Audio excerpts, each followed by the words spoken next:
Oke, assalamualaikum warahmatullahi wabarakatuh. Di video kali ini kita akan membahas pembahasan untuk TOEFL exercise untuk materi atau skill ya, 49 ke 51. Ya, kalau teman-teman cek kembali di materi kelas daring kita, itu kan ini untuk yang adjective gitu ya, yang mulai dari materi 49 sampai materi 51 gitu. Nah, kita bahas saja. Nomor satu kita lihat di sini, yang salah di sini adalah West ya, seperti itu. Materi kita sini yang terkait dengan yang kita bahas sekarang terkait dengan adjective begitu. Ini pilihan Charlie dengan delta ya. Kalau delta kan yang diujikan ya paling bab 3 versus bab ing kan. Nah, kalau bab 3 itu artinya pasif, bab ing itu aktif. Nah, kalau rute itu lebih dipilih, lebih disukai atau lebih menyukai ya, jelas ya, lebih dipilih atau lebih disukai gitu ya, lebih di cenderungi gitu. Berarti aman ya untuk delta. Yang salah ini katanya west direction. Nah, west ini sebenarnya dia sebenarnya bisa juga adjektif ya. Ini agak sulit loh ini sebenarnya untuk nomor satu. West di sini mestinya katanya itu westerly gitu. Yang biasa yang dipakai sebagai adjektif adalah westerly sama western. Nah, itu ada bedanya. Tapi sebenarnya secara secara pola ya, secara pola dua-duanya bisa loh, karena west itu juga bisa adjektif, westerly juga itu bisa adjektif. Ini sebenarnya benarnya ya gitu. Tapi ini sebenarnya bisa juga ya adjektif gitu. Cuman mungkin meaning yang beda. Saya pribadi juga tidak terlalu tahu bedanya ya antara westerly dengan west gitu. Nah, coba kita lihat caranya, kita cek misalkan begini caranya. Jadi sebenarnya secara pola dua-duanya itu benar ya. Nah, kita cek caranya seperti ini. West direction misalkan. Nah, itu. Kita lihat di sini bentar ya. Ini harus di desktop site. Nah, kita lihat sini ada secara korpus istilahnya digunakan itu 2 juta kali kan digunakan. Hampir 3 juta kali untuk West ya. Itu berarti sering lo dipakai sebenarnya. It's not a big issue gitu. Nah, coba kita cek Westerly gitu. Westerly. Tadi hampir 3 juta tadi ya. What ada double T Westerly. Nah, kita cek. Tadi 2,9, nah sekarang 2,3.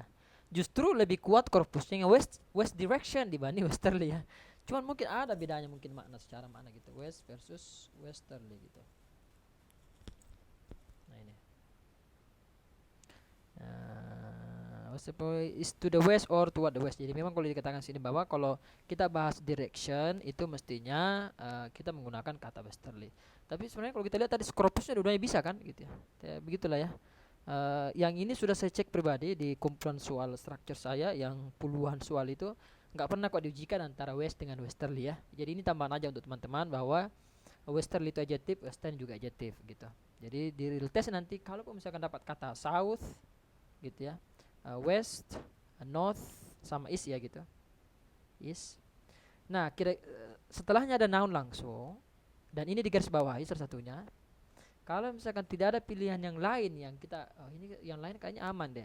Pilih aja yang ini. Karena ini kemungkinan besar diadjektifkan. Adjektifnya itu cenderung memang dari south itu adjektifnya adalah southern. West juga itu western, north itu northern gitu. East eastern gitu. An itu biasanya yang adjektif yang umum dipakai. Yang elie westerly itu agak jarang sih. Saya pribadi juga jarang pakai ya, seperti itu. Nah, kita lihat nomor 2. Nomor 2 ini aman sih ya. Kita lihat sesuai dengan materi kita ada berapa sini yang diujikan. Ini kan adjektif ya yang materinya ini adjektif. Ini adverb sebenarnya. Ini adverb, verb dengan adverb entah kita sudah pelajari nggak yang masalah adverb dengan adverb di kelas kita ini. Sebelumnya saya cek dulu ya. Mestinya sudah atau belum. Cek adverb adjektif ini materi ke 49 ke 51. Adverb itu di materi sudah lewat ya, berarti teman-teman sudah pelajari. Sekalian saya bahas kalau begitu. Ini aman ya, karena ini adverb sebelumnya ada verb ya, gerund gitu, verb gerund. Berarti aman. Verb kan ketemunya dengan adverb ya. Aman untuk pilihan delta. Ini tadi sudah kita bahas kalau verb ing itu aktif, kalau verb 3 itu gather, berarti pasif ya. Ini artinya tempat yang dikumpulkan atau tempat berkumpul gitu. Kalau aktif kan berkumpul ya. Tempat berkumpul berarti aman ya, ini aktif. Nah, gitu. Beda loh kalau kita bilang tempat yang dikumpulkan ya, digather gitu.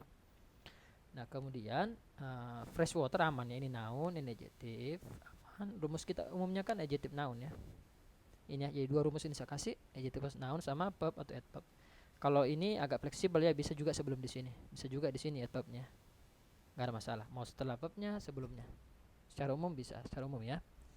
Nah yang salah adalah nomor alpha ya, ini annually, kan ini adalah adverb plus salmon noun. Nah, salmon migration ya, satu frasa itu. Ini pasti salah. Adverb plus noun pasti salah ya. Itu tidak mungkin. Dan ini sering loh diujikan di TOEFL. Jadi teman-teman harus ingat itu ya. Adverb plus noun itu sering sekali diujikan. Pokoknya kalau teman-teman dapat adverb setelahnya ada noun, maka itu pasti salah gitu ya. Dia mestinya annual ya. Adjektifnya adalah annual. Nah, kalau ada pertanyaan, Kak, gimana cara membedakan antara eagerly yang adverb sama annually yang LY, sorry. Ada namanya LY yang adjective, ada LY yang adverb ya, misalkan costly gitu misalkan. Ini kan noun ya. Ada juga misalkan yang ini kita dapatkan annual sama eagerly, itu sama-sama noun, adverb itu ya, dua-duanya gitu.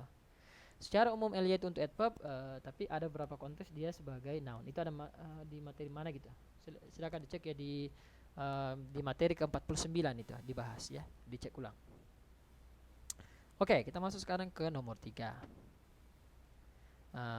Ini aman, adjective, sebelumnya ada be ya, be kan ketemu dengan adjective aman ya. She is beautiful, aman kan, adjective ya, aman. Ini salah jelas ya, ini noun. Greatly ini kan adverb, jelas salah, tadi sudah kita bahas. Pokoknya kalau adverb ketemu noun ya sudah jelaskan, langsung aja great ya gitu. Oke. Lanjut, mounting adjective aman ya. Nah kemudian kita lihat sini, ini salah ya, alone. Ingat ada materi lone versus alone gitu ya gitu. Kalau setelah noun itu kita ketemunya dengan lone itu plus noun, itu nggak boleh dibalik. Kalau alone itu ketemunya setelah be, termasuk linking verb ya, yang seem, appear, sound, itu ketemunya dengan alone bisa. I am alone ya kan, I am kan be ya, seperti itu aman. Oke, jadi yang salin adalah mestinya alone. Ini aman, live adjective artinya hidup ya, jadi hutan orchid yang hidup gitu. Oke, ini salah ya, mestinya view ya, dilihat gitu, dilihat melalui teleskop. Komet itu dilihat, bukan melihat melalui teleskop ya, dia kan dilihat gitu ya. Kemudian ini asleep in adjective. Nah di materi awal sekali kita sudah pelajari bahwa preposisi itu ketemu dengan noun. Nah itu kan rumus dasar sekali. Ini kan preposisi, kok dua-duanya adjective, mana nounnya ya kan. Nah rumus kita sudah pelajari adjective plus noun. Ini kalau digabungkan maka sama dengan noun ya namanya, atau noun phrase lah istilahnya gitu ya. Ini kan sama aja ya, noun phrase atau noun gitu. Oke, jadi mestinya dia sleep, tertidur ya. Nounnya gitu, tertidur gitu, tidur atau tertidur. Kalau sleep itu tertidur ya, misalkan I fell asleep, saya jatuh tertidur, maksudnya tertidur gitu ya. Sorry kemarin saya indah angkat teleponnya gitu, saya tunggu teleponmu tapi saya tertidur gitu, ketiduran. Nah, itu kita katakan I fell asleep gitu while waiting for your call, contoh. Oke, nomor 7, ini enggak digaris bawah ya, disputing among sections. Kemudian R, yang materi yang lain ini bukan materi kita, ini juga bukan materi kita, ini juga bukan materi sekarang ya. Yang dibahas adalah disputing, bab ing versus bab 3 ya gitu.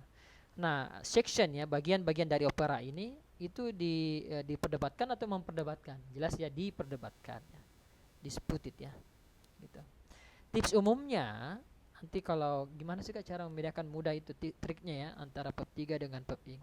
Kalau misalkan kita tidak tahu artinya gitu, secara umum bab 3 itu diikuti dengan noun benda. Oke. Bab ing ini enggak 100% ya, ini mungkin persen lah, cenderung ke orang ini biasanya. Seperti itu ya. Tapi tidak secara umum ya. Ini mungkin tips ini aja kalau misalkan nggak tahu artinya. Oke, kemudian lanjut di bawah ini yang digaris bawahi probably, likable, mana likable itu, kemudian nights, kemudian recently ya. Ini recently adverb, ini verb kan aman ya. Most probably ini aman, kemungkinan besar kan adverb aja ini, lepas ya gitu. Ini likable ini adjective, rapport ini noun, aman. Rapport itu kayak hubungan gitu ya. to build rapport gitu, hubungan yang baik lah istilahnya. Ini hubungan baik antara anchors ya, dijelaskan. Nah yang bermasalah ini night ya gitu. Kita kan selama ini kita pelajari tadi ada kata annual ya, tahunan gitu. Annually kurang lebih sama artinya yearly. Kemudian ada namanya monthly setiap hari. Kemudian ada namanya weekly tiap minggu kan. Ada namanya everyday ya, atau daily lah. Nah itu kita pakai itu biasanya. Nah di sini mestinya nightly ya, tiap malam gitu. Jadi newscast yang tiap malam ada namanya weekly newscast misalkan, weekly program, nightly program, program harian, program mingguan, daily program gitu ya. Seperti itu mestinya nightly itu. Nah itu noun. Jadi secara umum rumus kita adalah adjective noun. Kemudian ini kan signing, kalau teman-teman masih ingat di materi awal, ini kan untuk menjelaskan kontrak kan. Kontrak itu menandatangani atau ditandatangani? Nah, jelas ya, ditandatangani bukan menandatangani gitu ya. Mestinya sign, deh, pasif. Bukan signing ya, kalau signing ya menandatangani gitu ya. Costly ini adjective ya. Ini noun. Aman itu. Oke, 10 kita lihat di sini yang bermasalah ini the live and notes ya. Bedakan antara arti live. Live itu sebenarnya bisa verb, bisa juga adjective ya. Dua-duanya aman kok. Jadi kalau kita lihat secara pola ya, mestinya aman dong. Notes itu noun, live itu adjective. Nah, tapi beda. Ini makna yang beda. Kalau live secara adjective itu artinya hidup, tidak mati gitu ya. Tidak bernyawa. Oke, tidak bernyawa. Ini masalah nyawa dibahas ini. Kalau yang kedua itu langsung, misalkan sepak bola langsung gitu ya, live broadcast gitu. Live match, pertandingan yang sedang berlangsung ya. Langsung. Ini live ya, kalau pub itu kita pronunciasinya live. Kalau adjektifnya itu kita baca live. Nah sekarang, masa sih end note ya kita bahas masalah bernyawa ya, namanya catatan ya atau benda gitu ya, jelas nggak bernyawa ya. Jadi bukan masalah bernyawa tidak bernyawa yang dibahas, mestinya lively gitu ya. Nah, live di sini artinya penuh antusiasme atau hidup. Misalnya kita bilang, oh diskusinya tadi pagi itu sangat hidup ya. What a lively discussion gitu. It was a lively discussion. Jadi diskusi yang betul-betul hidup, penuh entusiasme, penuh exciting ya gitu maksudnya gitu, menarik gitu. Oke, itu ya jadi maksudnya lively. Thank you very much. Assalamualaikum warahmatullahi wabarakatuh.